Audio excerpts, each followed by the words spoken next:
Hey, welcome to the Faithfully Confident podcast with Christian confidence coach Courtney Berry. That's me. This podcast was created for those of you who God called to become entrepreneurs and you desire the confidence to pursue a business. If you're starting on your journey and want to learn all things faith, confidence, marketing, and sales, you are in the right place. If you enjoyed today's episode, share this episode on your social and tag me at SheBloomsFaithfully on Instagram. I'll catch you later and enjoy today's episode. Oh, and don't forget to subscribe.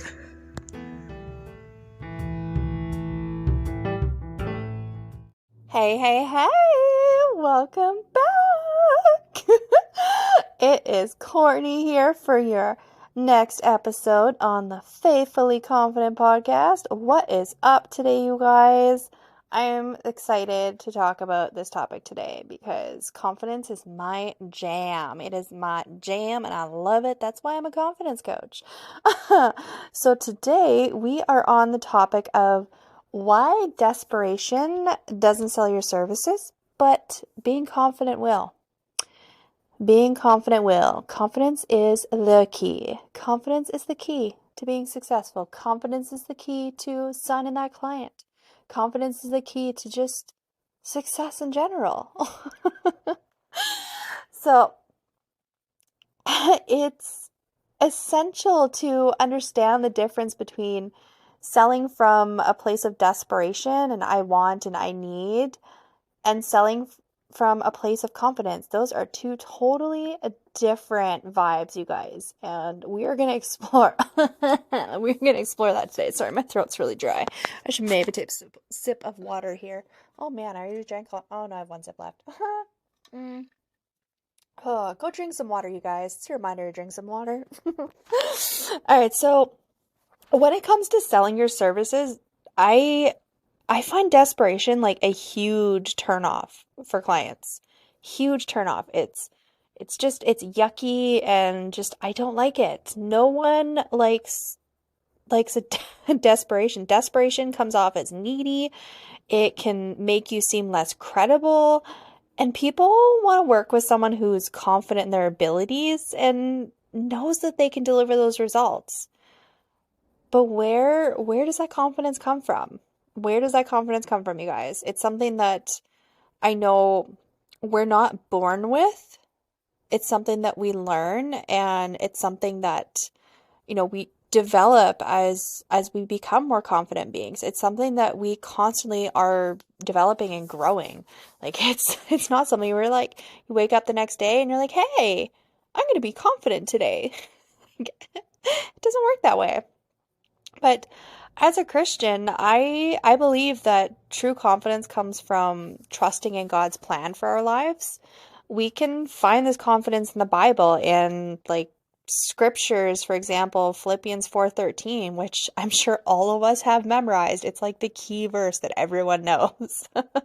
And if you don't know it, that's totally okay. But Philippians 4:13 says, I can do all things through Christ who strengthens me. I can do all things. All things, you guys. All things. This means that we have the confidence in our abilities because God has equipped us and qualified us with the strength to overcome any obstacle. Let me say that again. I can do all things through Christ who strengthens me. And when we have this kind of confidence when we're selling our services, we are focusing on the value that we bring to the table. We're focusing on how we can help our clients. We're, communicating with our clients that we are the expert and we have the experience. And with, conviction and clarity, we're able to own in on, I am the expert. This is what I do. I am here to help you. This is why I can help you. And this is what I think you need. And it's also having that confidence to know on a soul level that, this person actually does not need my services, and being able to turn that person away because you aren't desperate to take them on as a client. You aren't desperate to have them in your program and to buy your services, buy your program or whatever it is that you're selling. I'm getting a little mumble jumbled with my words here, but long story short, you don't need them. And you have that confidence to say, hey, you know what? Thank you for your interest in my program, in my coaching, in my mentorship, in my whatever it is that you offer. But I feel that you are either, whatever it is that you feel. Maybe they're too advanced for what it is that you're teaching and educating on. Maybe they're just not quite at the level that you feel they need to be in order to do it. Like, you need to have that confidence and that conviction to say, hey, like, I don't want to take your money. You can spend your money elsewhere on something that will actually benefit you and where you are in your life right now. You need to have that confidence to be able to just speak your truth without going like, oh man, I should have just signed them on. I should have taken them on. I should have. I really needed that money.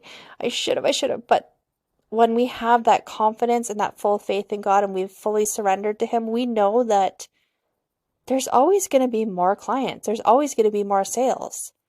And it's okay to have that confidence and that conviction to turn someone away so that we can, make room for someone who is ready, who does need it.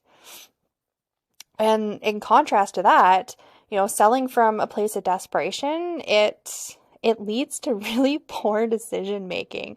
I don't know about you, but the first client I ever took on was awful.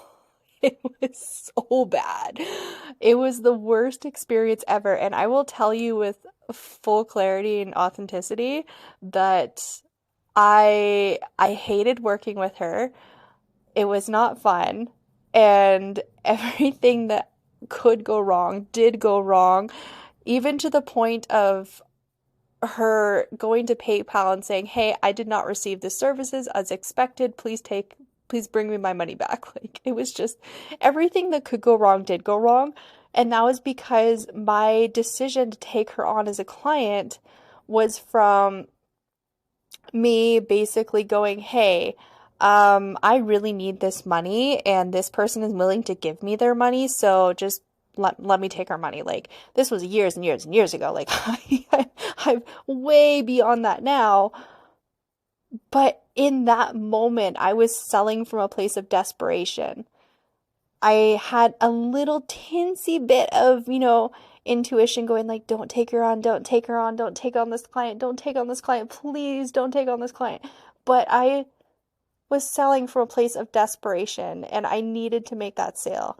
I was willing to lower my prices and compromise my values to secure the sale.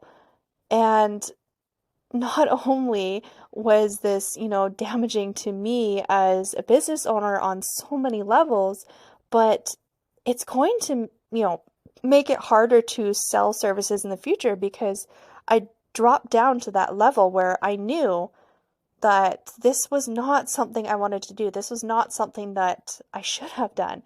But we all learn. We all learn and we all grow. This is why they're called experiences. We learn from them, right?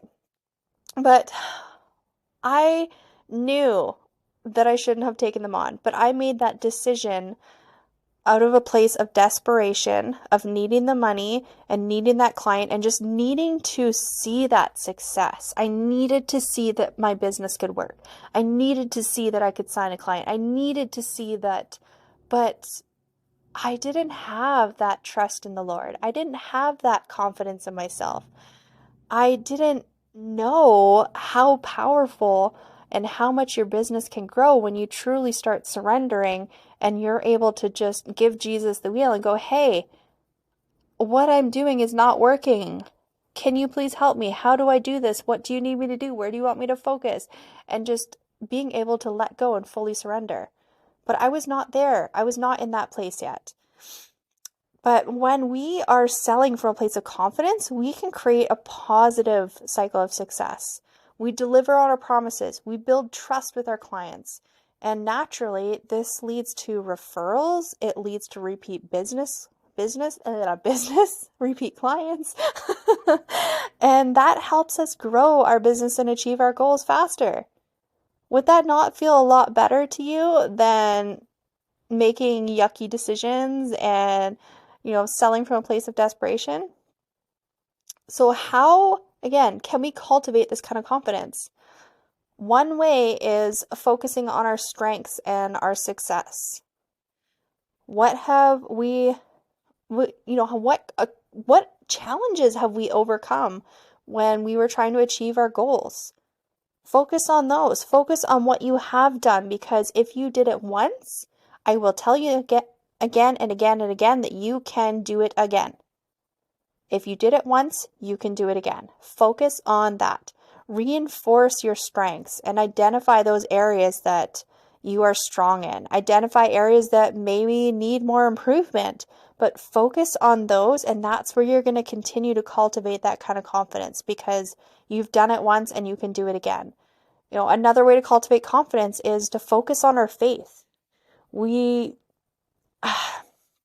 meditate on Isaiah 41:10, which is, "Do not fear, for I am with you. Do not be dismayed, for I am your God.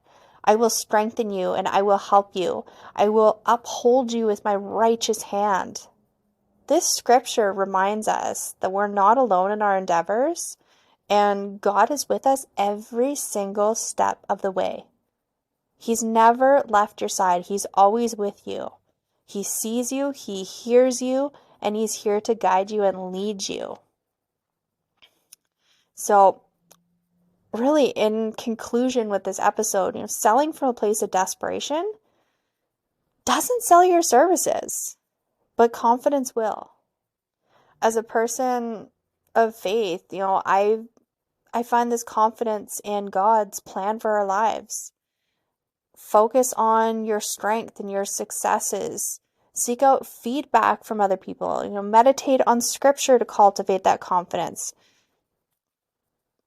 When you're selling your services with confidence, you build that trust with your clients, and you keep getting those referrals. Like, confidence is, I just love confidence. I love it. I love it. I love it. But when you have that confidence in yourself, you know that you can say yes to a client, and no, you can say no to a client. When you have that confidence, you know that if, someone backs out from a sale, that's okay. That's okay, because you know what? There's more fish in the sea. There's going to be, the next person is going to come when, God is ready for you to have that next person. Like, when you have that confidence, you just, you have that burning passion within yourself to just know. On a soul level that everything's going to be okay. On a soul level that you're going to have that profitable business that has, God as a center focus. Oh my gosh, you guys. I could seriously talk about this topic for like an hour, but I try to keep these episodes short and sweet, so they're like bite sizes for you guys for, to start your day, start your week. So I'm just going to end that right there, because again, I'm a confidence coach, and I could just topic confidence in general. I could just babble on and on and on and on and on. Like, when you see those posts on Facebook where it's like, if you were to come to blah, blah, blah, what could you talk about for an hour? And it's like, for an hour? For an hour? You want me to talk about this for an hour? I could talk about this for like 24 hours. Like, give me a Red Bull. Let's go. I'm just kidding. I don't drink Red Bull, but that's kind of my point is confidence is my jam, and I love talking about it. So that's why, the podcast name, Faithfully Confident. Anyways, goldfish brain here. We are going on a tangent, Courtney. So thanks for listening. This was a longer episode again. Thanks for listening. And if you found this helpful, or you enjoyed my little tangent and babbles and whatnot, leave a review, share it with your friends, and I will see you around for the next episode. Bye, guys. God bless.